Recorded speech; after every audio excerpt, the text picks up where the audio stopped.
সূরা আল আলাক, সূরাতুল আলাক। আয়াত সংখ্যা ১৯। অবতীর্ণ স্থান মক্কা।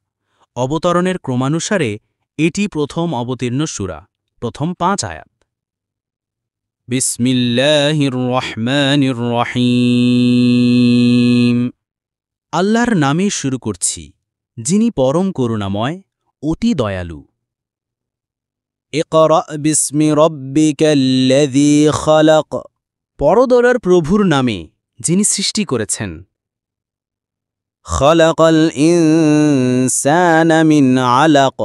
তিনি মানুষকে সৃষ্টি করেছেন জমাট রক্তপিণ্ড থেকে। ইকরা ওয়া রাব্বুকাল আকরাম। পড়ো, আর তোমার প্রভু মহামহানুভব। আল্লাযী আল্লামা বিল কলম। যিনি কলমের মাধ্যমে শিক্ষা দিয়েছেন। আল্লামাল ইনসানা মা লাম ইয়ালাম। তিনি মানুষকে শিক্ষা দিয়েছেন যা সে জানত না। কাল্লা ইন্নাল ইনসানা লায়াতা। না, নিশ্চয়ই মানুষ সীমা লঙ্ঘন করে। আর রাআহু ইসতাগনা। যখন সে নিজেকে অভাবমুক্ত মনে করে। ইন্না ইলা রাব্বিকার রাজআ। নিশ্চয়ই তোমার প্রভুর কাছেই প্রত্যাবর্তন। আরাআইতাল্লাযী ইয়ানহা। তুমি কি তাকে দেখেছ যে বাধা দেয়? আবদান ইযা সাল্লা। একজন বান্দাকে যখন সে নামাজ পড়ে। আরাআইতা ইন কানা আলাল হুদা। তুমি কি দেখেছ যদি সে হেদায়েতের উপর থাকে? আও আমারা বিত্তাকওয়া। অথবা তাকওয়ার আদেশ দেয়। আরাআইতা ইন কাযযাবা ওয়া তাওয়াল্লা। তুমি কি দেখেছ যদি সে অস্বীকার করে ও মুখ ফিরিয়ে নেয়? আলাম ইয়ালাম বিআন্নাল্লাহা ইয়ারা। সে কি জানে না যে আল্লাহ দেখেন? কাল্লা লাইন লাম ইয়ানতাহি লানাসফাআম বিন্নাসিয়াহ। না, সে যদি বিরত না হয় তবে আমরা অবশ্যই তার কপালের চুল ধরে টেনে আনব।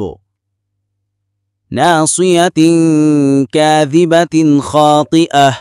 এক কপাল যা মিথ্যাবাদী ও পাপী। ফালইয়াদউ নাদিয়াহ। সে ডাকুক তার সমবেত জনতাকে। সানাদউ যাবানিয়াহ। আমরা ডাকব জাহান্নামের প্রহরীদের।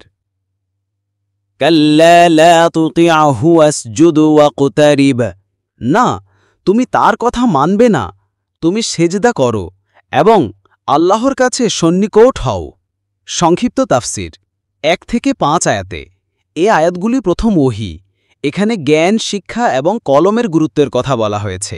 মানুষ কিছুই জানত না, আল্লাহ তাকে জ্ঞান দান করেছেন। ৬ থেকে ৮ আয়াতে।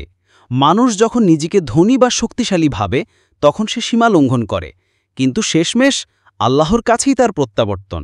৯ থেকে ১৪। এখানে মক্কার কুরাইশ নেতা আবু জাহালের কথা বলা হয়েছে, যে রাসূল সাল্লাল্লাহু আলাইহি ওয়াসাল্লামকে নামাজ পড়তে বাধা দিত। আল্লাহ বললেন, সে ভুলে যাচ্ছে যে আল্লাহ সবকিছু দেখছেন।